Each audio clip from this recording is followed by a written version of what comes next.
G'day guys, today we're going to have a look at differences between the Club Sport wheel and the CSR Elite wheel. Now this question come from Thomas. He wanted to know basically what is the process of going from modifying a CSR Elite into a Club Sport wheel. So there's really only three major parts that you need to change in order to convert it, which is what I've done here. If you have a look, there's both. Well, that's the CSR Elite, that used to be the CSR Elite. So the first part that you need to get or change is the quick release hub. The bolt patterns are the same, so they're straight swap, and the quick release hub normally comes with the wiring loom which plugs into the PCB at the back, or the circuit board, whatever you want to call it. So if we flip these up and have a look at the circuit boards, they're pretty similar. The major differences are one's a CSR Elite, one's Club Sport. Sorry, that's the CSR Elite, that's the Club Sport. Club Sport wheel's got more connectors on the bottom here, if we have a look at that. So you can run two shifters simultaneously with this one, whereas the CSR Elite you can only use one. And they're the connectors for the CSR. And the other thing you need to change is basically the power button. So the power button for the CSR Elite uses this plug just here, which is like a 6-wire plug, I believe. Whereas your Club Sport wheel uses a plug with a ribbon cable, and obviously the plugs still fit up in the CSR Elite front plate housing. Just you have the empty hole where the on button normally is on the CSR Elite, just there.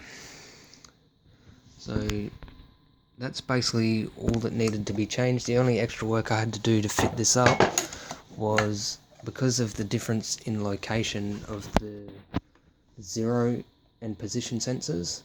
On the CSR Elite, they're up the top of the circuit board there, and they run down, I don't know if you can see in there, just down underneath on that bottom rail there.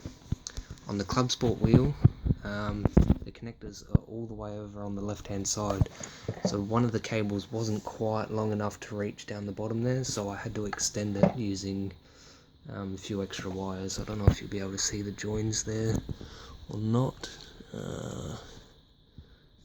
Yeah, you can sort of just see it there where I've joined them and extended it.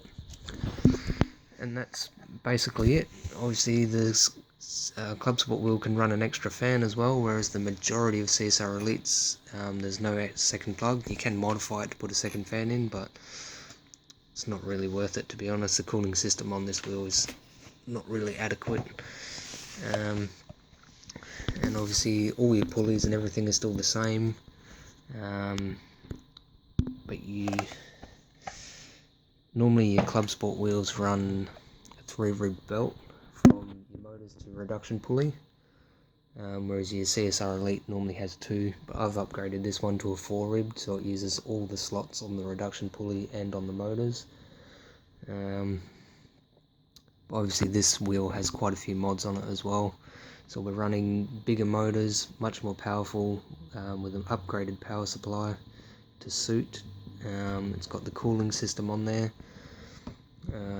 which basically runs from this fish pond pump here, which pumps, I think from memory, about 120 litres per minute through both motors, which just gets rid of all the hot air out of the inside of the motor and just keeps them running a lot cooler with very minimal heat fade.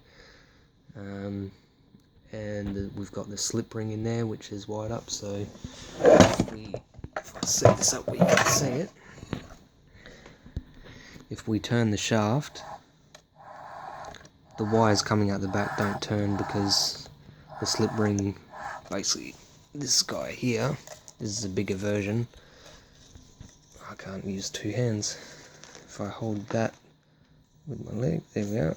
So you can see the slip ring inside keeps all the wires connected, while allowing infinite rotations, which is very handy, and it looks a lot neater. There's no moving wires coming out the back of the wheel hub there anymore, so there's no risk of any wire breakages from the quick release down to the PCB connection. Anyway, I think that's going to wrap up this video. Hope you found it useful or informative. If there's anything you'd like to know, just leave a link in the description. Leave a comment, not a link. Why would you leave a link? I'll leave a link in the description if you want some more info on the Bueller motor mod. Yeah. Thanks for watching.